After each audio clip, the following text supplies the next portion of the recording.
এয়া আমাৰ গাঁৱৰ দৃশ্য চাওক কিমান বানপানী পানীয়ে পানী পানী পুৰা ভৰি পৰিছে এয়া দেখিছে আপোনালোকে চাওক চাওক এয়া আপোনালোকক মই জুম কৰি দেখুৱাইছোঁ আমাৰ যাতায়াতৰ বাট পথ কেনেকুৱা অসুবিধা হৈ গৈছে এইটো আৰু আগত এটা পকী ৰাস্তা বনাই আছে কিন্তু সেইটোও পানী বহুত মানে হৈ পেলাই ৰাস্তা ওপৰেৰে উঠি গৈছে পানী এয়া চাওক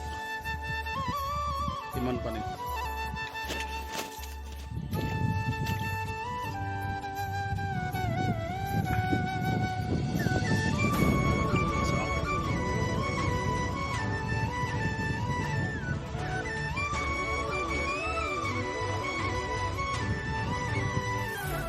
আপোনালোকক জুম কৰি দেখুৱাইছোঁ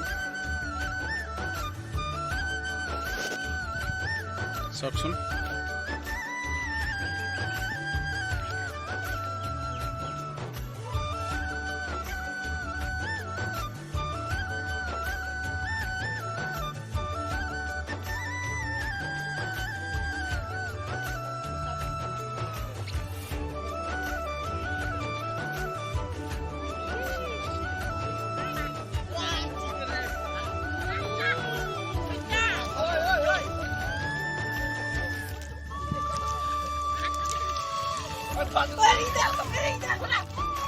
Oi!